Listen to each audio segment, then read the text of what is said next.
Hello बच्चों, welcome back. कैसे हैं आप सब? बढ़िया। तो अभी तक ट्रिग्नोमेट्री के कॉन्सेप्ट को आप लोगों ने समझ लिया। Very good.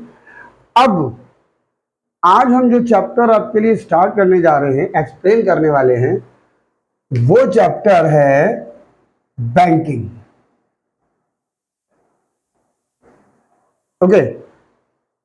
ये चैप्टर 10th आईसीएसई बोर्ड का बहुत इंपॉर्टेंट चैप्टर है, जिसमें से एक या दो क्वेश्चन एग्जाम में आते ही आते हैं। ठीक है, this is very important chapter. तो चैप्टर का नाम है बैंकिंग। तो नाम से अंदाजा हो रहा होगा कि हम लोग बैंक से रिलेटेड कुछ समझने वाले हैं, बात करने वाले हैं। ओके। अब बैंक में क्या होता है? बैंक में नॉर्मली हम लोग को मालूम है, पैसा जमा करते हैं, निकालते हैं, या लोन भी लेते हैं। लोन बहुत सारे तरीके के होते हैं। एजुकेशन लोन होता है, व्हीकल लोन होता है, होम लोन होता है, बहुत सारे तरह के लोन होते हैं। तो इस चैप्टर में बेसिकली हम लोग क्या पढ़ने वाले हैं? अब बैंक में हम लोग पैसे जमा करते हैं। क्यों करते हैं? फायदे होते हैं। जैसे सबसे पहले बैंक में पैसा सबमिट करने से, डिपॉजिट करने से, एक तो पैसा सेफ रहता है। सेकंड थिंग, मोस्ट इंपॉर्टेंट, जो पैसा हम लोग जमा करते हैं, डिपॉजिट करते हैं, उस पर कुछ ना कुछ इंटरेस्ट मिलता है। ओके। वो इंटरेस्ट कैसे मिलता है, कैसे बैंक वाले हम लोगों को देते हैं, उसी कैलकुलेशन को इस चैप्टर में हम लोग पढ़ने वाले हैं। ठीक है। अब हम लोग बैंक में पैसा जमा करते हैं। कहाँ जमा करते हैं? अकाउंट में। तो अकाउंट कितने तरीके के होते हैं, पहले ये थोड़ी सी नॉलेज हो जाए। पहला अकाउंट होता है हम लोगों का saving account. This is the first account. Saving account क्या होता है? सेविंग अकाउंट वो अकाउंट होता है जो कोई भी खोल सकता है। ठीक है, कोई भी खोल सकता है, और जिसमें आप जब चाहें, जितना चाहें अमाउंट डिपॉजिट कर सकते हो, विड्रॉ कर सकते हो, जमा कर सकते हो और निकाल सकते हो, चाहे जितना पैसा, जितनी बार चाहे। आप एक दिन में 10 बार जमा करना चाहो कर सकते हो, एक दिन में आप 20 बार निकालना चाहो निकाल सकते हो, आप 6 महीने तक नहीं जमा करना चाहो कोई दिक्कत नहीं है। तो ये अकाउंट एक ऐसा अकाउंट है जिसमें आप जब चाहें, जितना अमाउंट चाहे डिपॉजिट कर सकते हो, विड्रॉ कर सकते हो। ओके। सेकंड है हमारा फिक्स्ड डिपॉजिट अकाउंट, जिसको शॉर्ट फॉर्म में हम लोग एफडी अकाउंट बोलते हैं। इसमें क्या होता है? मान लेते हैं आपको कहीं से कुछ एक अमाउंट, कितना भी हो सकता है, 50,000, 1 लाख, 2 लाख, 5 लाख, 10 लाख, कितना भी हो सकता है, वो आप बैंक में इस अकाउंट में डिपॉजिट कर सकते हो अगर आपको कुछ टाइम तक पैसे की जरूरत नहीं है। ठीक है, नॉर्मल भी वैसे भी कर सकते हैं, सेविंग पर्पज से। क्यों? आपने इसमें एफडी अकाउंट में कोई एक अमाउंट कुछ टाइम के लिए, 1 साल, 2 साल, 5 साल, 10 साल, एक टाइम के लिए अगर आपने उस अमाउंट को इसमें फिक्स्ड कर दिया, तो एक टाइम के बाद, जो टाइम आपने फिक्स किया है, जब आप उसको निकालोगे तो वो अमाउंट हो सकता है डबल हो जाए, या ज्यादा तो होगा ही होगा। फॉर एग्जाम्पल, अगर आप 1 लाख रुपए बैंक में 10 ईयर्स, 10 साल के लिए जमा करते हैं, डिपॉजिट कर देते हैं इस अकाउंट में, तो near about around 10, after 10 years, ये आपको 1 लाख रुपए, अराउंड 2 लाख रुपए के लमसम आपको मिल जाएगा। ये हमारा होता है fixed deposit account. Third one,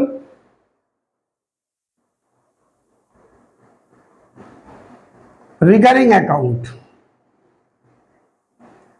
recurring deposit account, short form में हम लोग इसको बोलेंगे आरडी अकाउंट। इसमें क्या होता है? इसमें होता है रिकरिंग का मतलब कोई काम लगातार बार बार होते रहना, दिस इज कॉल्ड रिकरिंग। तो अगर कोई एक फिक्स अमाउंट, कोई भी अमाउंट हो सकता है, 10 रुपए से लेके जो ऊपर लिमिट जो आप चाहो, एक फिक्स्ड टाइम के बाद, हो सकता है वो डेली भी हो सकता है वो मंथली हो, आप जमा करते रहो और एक फिक्स टाइम के बाद जब आप उसको विड्रॉ करोगे तो एक बड़ा अमाउंट आपको मिलेगा। आपने देखा होगा छोटी छोटी दुकानों पे या बड़ी दुकानों पे भी हो सकता है कि एग्जीक्यूटिव्स आते हैं और सपोज 10 रुपए का अकाउंट खोल दिया, तो वो डेली बेसिस पे 10 रुपए जमा करते हैं और उन्होंने कहा 2 साल तक जमा करिए, तो 2 साल के बाद उनको एक बड़ा अमाउंट एक साथ मिल जाता है। ठीक है, वो कहलाता है आरडी अकाउंट। ओके, तो इस आरडी अकाउंट में बैंक कैसे इंटरेस्ट हमको पे करती है वो हमको इस चैप्टर में सीखना है। कैसे, देखिए उसको समझते हैं।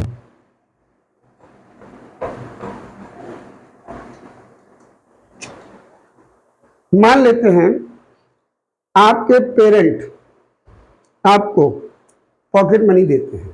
ठीक है, फॉर एग्जाम्पल आपके पेरेंट आपको 1000 rupees per month pocket money दे रहे हैं और हम ये भी मान लेते हैं आपका कोई खर्चा नहीं है, मान लेते, होगा तो है ही है भाई। ठीक है, 9 to 12 के बच्चे हैं, खर्चा ना हो ऐसा हो नहीं सकता है, लेकिन हम मान लेते हैं कोई खर्चा नहीं है। ठीक है, और उस अमाउंट को आप क्या कर रहे हो, बैंक में डिपॉजिट कर रहे हो।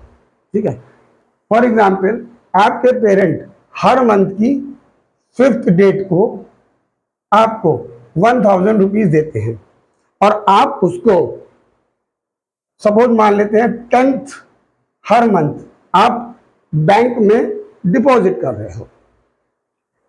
मान लेते हैं 10th जनवरी को 1000 रुपीज आपने बैंक में जमा कर दिया जनवरी के मंथ में। ठीक है, तो टोटल आपके अकाउंट में कितना हो गया, 1000 जमा किया, आपके अकाउंट में 1000 हो गया। ठीक है, फरवरी में फिर पापा ने आपको दिए,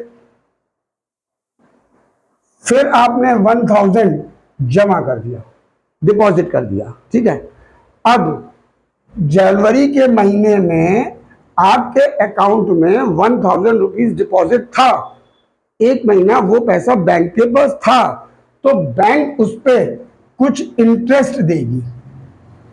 कितना देगी वो हम बाद में अभी कैलकुलेट करते हैं, पहले इंटरेस्ट देगी। तो इंटरेस्ट वो किस अमाउंट पे देगी, इतना अकाउंट आपके जनवरी के महीने में पूरा महीना इतना पैसा आपके बैंक में था, तो बैंक आपको 1000 रुपीज पे इंटरेस्ट देगी। ओके, टोटल कितना हो गया, फरवरी में आपने इतना जमा किया, इतना पहले से था, टोटल हो गया 2000 और इस पे बैंक इंटरेस्ट देगी। वो कितना कैलकुलेट होगा अभी थोड़ी देर में समझते हैं। अब मार्च में आपने फिर 1000 रुपीज बैंक में डिपॉजिट किया। ओके, तो टोटल कितना हो गया 3000। अब बैंक आपको कितने पे इंटरेस्ट देगी, तो फरवरी के मंथ में आपके अकाउंट में 2000 रुपीज था, अवेलेबिलिटी आपके अकाउंट में 2000 रुपीज की थी, तो बैंक जो इंटरेस्ट है वो 2000 रुपीज पे अब देगी। ओके, अप्रैल में आपने फिर 1000 रुपीज डिपॉजिट किया, आपके अकाउंट में कितना हो गया 4000। अब बैंक अप्रैल के मंथ में आपको किस अमाउंट पे इंटरेस्ट देगी, अब मार्च में आपके अकाउंट में इतना डिपॉजिट था। ओके, तो अब बैंक आपको जो इंटरेस्ट देगी वो 3000 रुपीज पे इंटरेस्ट देगी।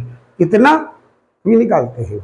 ओके, मई में आते हैं, मई के मंथ में आपने फिर 1000 डिपॉजिट कर दिया, आपके अकाउंट में कितना हो गया 5000। अब बैंक मई मंथ में किस अमाउंट पे इंटरेस्ट देगी, जाहिर सी बात है अप्रैल तक आपके अकाउंट में 30 अप्रैल तक आपके अकाउंट में इतना पैसा अवेलेबल था, तो अब बैंक इस पे आपको इंटरेस्ट देगी 4,000 रुपीज पे। अगर हम फिलहाल इतना ही रोक लेते हैं तो देखिए, नॉर्मली आपने कितने पैसे जमा किए, जनवरी, फरवरी, मार्च, अप्रैल, मई, 1 2 3 4 5, यानी कि 5 मंथ आपने हर महीने 1,000 रुपीज जमा किए। ठीक है, लेकिन जो इंटरेस्ट बैंक दे रही है, फरवरी में इस पे दे रही थी, मार्च में इस पे दे रही थी, अप्रैल में इस पे दे रही थी, मई में इस पे दे रही थी। अगर हम कैलकुलेट करें तो ये हो गया 10,000 रुपीज। ठीक है, ध्यान से समझिएगा, बैंक 10,000 रुपीज पे आपको इंटरेस्ट दे रही है, लेकिन आपके अमाउंट में इतना पैसा 5 मंथ तक जमा किया है तो 5,000 ही तो डिपॉजिट किया है। तो ये वो पैसा होता है जिस पे बैंक इंटरेस्ट देगी। अभी तो आपने सिर्फ 5 मंथ कैलकुलेट किए, अगर ये और ज्यादा मंथ हो गए तो उसके लिए इस अमाउंट को जिस पर बैंक इंटरेस्ट देने वाली है उसको बोलते हैं एस्टिमेटेड प्रिंसिपल, और इसका फॉर्मूला होता है n+1/2 मल्टीप्लाई बाई p। अब ये p क्या कहलाता है, ये p होता है हमारा प्रिंसिपल, जिसको हम लोग मंथली इंस्टॉलमेंट बोलते हैं, मंथली इंस्टॉलमेंट, शॉर्ट फॉर्म में MI। ठीक है, अब अगर हम मान लेते हैं कि 3 इयर्स तक हम हर मंथ 1,000 रुपीज सबमिट कर रहे हैं, तो ये n क्या है, n is equals to number of month, ये हो गया। ठीक है, तो बैंक हमको 3 इयर्स में किस प्रिंसिपल पे इंटरेस्ट देने वाली है, वो हो गया, n की वैल्यू यहां निकालेंगे, 12 मंथ्स इन 1 ईयर, तो 3 into 12 which is equal to 36 month, N हमारा नंबर ऑफ मंथ। तो यहां पर n की वैल्यू 36 प्लस 1/2 इंटू हर मंथ हम 1,000 रुपीज डिपॉजिट कर रहे थे, 1,000, ये हो गया 36 इंटू 37/2 इंटू 1,000। अब इसको कैलकुलेट करते हैं, ये हो गया। अब इससे मल्टीप्लाई करते हैं तो 37 इंटू 18 कितना होता है,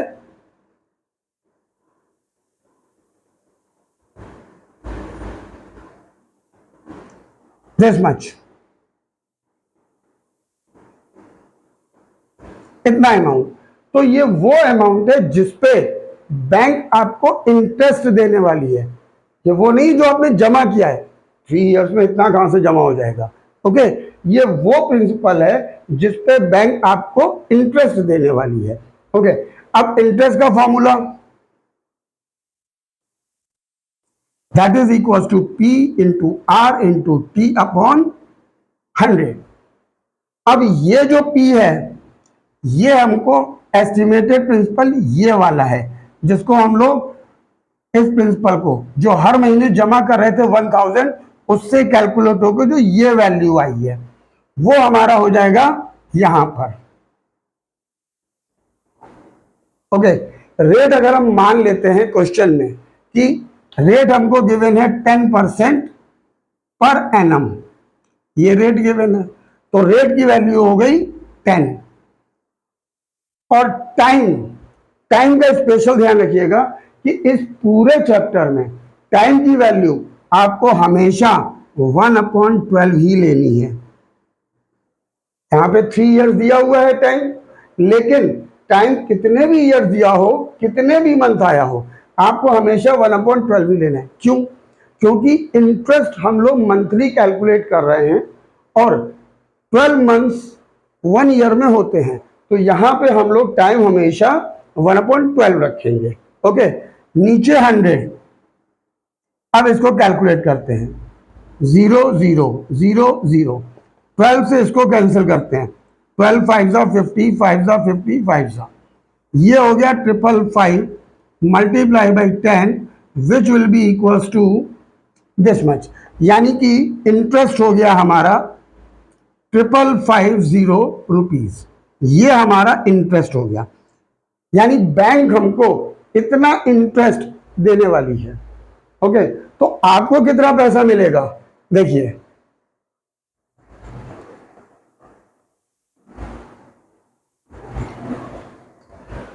अब इतना तो आपको इंटरेस्ट मिल गया। अब हम लोग निकालेंगे सिंपल इंटरेस्ट में फॉर्मूला क्या होता था, सिंपल इंटरेस्ट निकाल लिया, उसके बाद हम लोग निकालते थे A is equal to P plus S I. इस चैप्टर में हम लोग निकालेंगे M V is equal to N multiply by P plus interest. M V क्या होता है, मैच्योरिटी वैल्यू। इट मीन्स आप 1000 रुपीज 3 ईयर्स तक हर महीने जमा कर रहे थे, तो after 3 years how much amount you will get, that amount is known as maturity value. उस अमाउंट को जो आपको आफ्टर 3 ईयर्स मिलने वाला है उसको हम लोग मैच्योरिटी वैल्यू बोलते हैं, या how much amount will matured, तो मैच्योर्ड अमाउंट भी बोलते हैं। तो एमवी हो गया, एन आपको मालूम है number of month 36, and her month आप 1000 रुपीज डिपॉजिट कर रहे थे, 1000 प्लस, अब आप ये देखिए 36,000 आएगा, आप ओरली कैलकुलेट कर सकते हो। अगर आप 1000 रुपीज हर मंथ बैंक में जमा कर रहे हो 3 ईयर तक, मतलब 36 मंथ तक, कितना सबमिट करेंगे, कितना डिपॉजिट होगा 36,000, वो हमने यहां लिख दिया। अब इंटरेस्ट कितना निकाला था 5550, वो यहां आ गया, ये हो गया। अब अगर हम इसको ऐड करते हैं तो ये हो जाएगा 41,550 rupees. This is the maturity value. It means अगर आप हर मंथ 1000 रुपीज 3 ईयर्स तक डिपॉजिट कर रहे हो बैंक में, and bank is given 10% rate of interest per annum, तो इस कैलकुलेशन से बैंक आपको आफ्टर 3 ईयर्स इतना अमाउंट पे करेगी। This is the concept. Okay, अब स्कूलों में क्या होता है वो बताते हैं कि नॉर्मली इसको करने का प्रोसीजर क्या है, कि आप एग्जाम में करेंगे कैसे, ये तो कॉन्सेप्ट था, क्वेश्चन होता कैसे है, उसमें क्या क्या चीजें इन्वॉल्व होती हैं। ओके, एग्जाम में आपको कैसे करना है, तो उसके लिए सबसे पहले आप 2 फॉर्मूले याद करेंगे। कैसे, पहला फॉर्मूला है interest is equal to N plus 1/2 multiply by P into R into T upon 100। ये फॉर्मूला है इंटरेस्ट कैलकुलेट करने का। इसमें ये क्या है, this is interest, N number of month,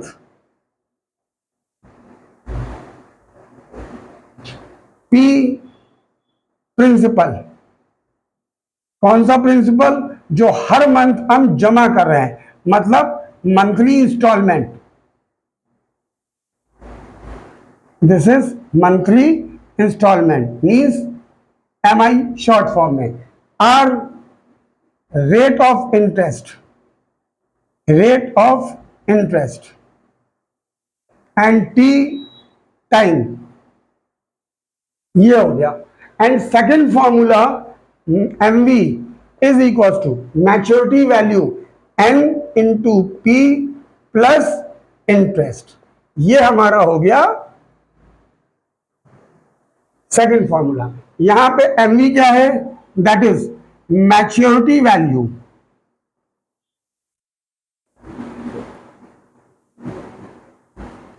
N क्या है, नंबर ऑफ मंथ, P क्या है, मंथली इंस्टॉलमेंट, इंटरेस्ट क्या है, इंटरेस्ट ये रहा। This is the main concept, main point of solving the question. कैसे, एक एग्जाम्पल से इसको पूरा एग्जाम में जैसे आपको करना है वो सिखाते हैं। मान लेते हैं आप हर मंथ 5,000 रुपीज बैंक में डिपॉजिट कर रहे हो, यानी कि P is equal to 5,000 rupees. ये हो गया हमारा मंथली इंस्टॉलमेंट P। ओके, और 5 ईयर्स तक डिपॉजिट कर रहे हो तो टाइम कितना हो गया 5 ईयर्स। एंड सपोज हम ये मान लेते हैं कि बैंक हमको 6% रेट ऑफ इंटरेस्ट पे कर रहा है, R is equal to 6% per annum. ठीक है, तो N क्या हो गया, N is equal to 5 years and 12 months in a year, so 12 which is equal to 60। Okay, अब हम इंटरेस्ट पहले कैलकुलेट करेंगे। Interest is equal to, formula ये लिखा हुआ है, N means 60, N plus 1, 60 plus 1 multiply by P, how much 5,000, R 6, और T हमने आपको बताया था 1/12 ही लिखना है हमेशा हर क्वेश्चन में। ओके, अपॉन 2 इंटू 100, ये हो गया। अब इसको सॉल्व करते हैं। 60 into 61 multiply by 5,000 multiply by 6, 2 into 100 into 12, ये हो गया। अब इसको सॉल्व करते हैं तो देखिए 12 से ये डायरेक्टली चला गया, 12 5 जा, ओके, 00 से ये कैंसिल हो गया, ओके, 2 से ये कैंसिल हो गया 3 टाइम्स। क्लियर। अब 5, ये कितना बचा, 5 into 3 multiply by 61 multiply by 50, ये हो गया। अब 5 3 जा 15 और 15 इंटू 61 इंटू 50, ये हो गया। अब 15 से इसमें मल्टीप्लाई करते हैं, हाउ मच, 15 1 जा 15, 1 कैरी, 15 6 जा 90, 91 0 मल्टीप्लाई बाई 50। अब इससे कैलकुलेट करते हैं तो how much amount will come, 5 से इसमें मल्टीप्लाई करते हैं, 5 5 जा 25, 5 1 जा 5 प्लस 2 7, 5 9 जा 45 एंड दिस 0। तो इंटरेस्ट हमारा आ गया 45,750 rupees. What it means, it means अगर आप 5,000 रुपीज पर मंथ 5 ईयर्स तक बैंक में आरडी अकाउंट में डिपॉजिट कर रहे हैं और बैंक आपको 6% पर एनम इंटरेस्ट पे कर रहा है, तो आपको इतना इंटरेस्ट मिलेगा।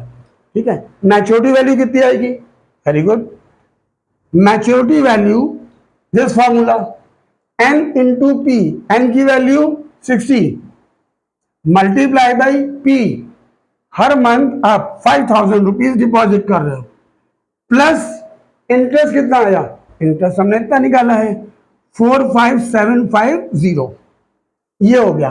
अब हम इसको इससे मल्टीप्लाई करते हैं तो 6 5 जा 30, हाउ मैनी 0, 1 2 3 4 प्लस 45,750। अब इस अमाउंट में इसको ऐड कर देते हैं तो how much, 345,750, this is the maturity value. It means अगर आप 5,000 रुपीज हर मंथ 5 ईयर्स तक डिपॉजिट कर रहे हो, 5 ईयर्स तक, ठीक है, at the rate of 6% per annum, तो after 5 years this amount 3,45,750 rupees आपको मिल जाएगा। ओके, ये तभी मिलेगा जब बैंक इतना रेट ऑफ इंटरेस्ट दे रहा हो। ठीक है, बैंक कितना दे रहा है वी डोंट नो, वो आप बैंक में पता कर सकते हो, बैंक टू बैंक डिफरेंट होता है, तो वो आपको पता चल जाए तो आप कैलकुलेट कर सकते हो कि बैंक आपको कितना मैच्योरिटी वैल्यू, कितना अमाउंट देगा। This is the basic concept of banking. Okay, ये हमारा इंटरेस्ट निकालने का फॉर्मूला, ये है मैच्योरिटी वैल्यू का। अब इसमें मैच्योरिटी वैल्यू भी निकलवाई जा सकती है और इसमें इतनी सारी चीजें यूज हो रही हैं दिस मच। तो इंटरेस्ट निकाल के मैच्योरिटी वैल्यू भी निकाली जा सकती है। आपसे टाइम भी पूछा जा सकता है। टाइम के लिए पहले आपको नंबर ऑफ मंथ कैलकुलेट करना पड़ेगा, 12 से डिवाइड कर देंगे, you will get time, how many years. आपको मंथली इंस्टॉलमेंट भी पूछा जा सकता है कि हर मंथ आप कितना डिपॉजिट कर रहे हो, या फिर रेट ऑफ इंटरेस्ट भी पूछा जा सकता है। ओके, तो इतनी सारी चीजों में से वो क्वेश्चंस में कुछ भी पूछ सकते हैं। ओके, तो this was the basic concept of banking. इसके एप्लीकेशन, इसके एग्जाम्पल हम लोग नेक्स्ट वीडियो में डिस्कस करते हैं। Okay, till then take care, bye bye.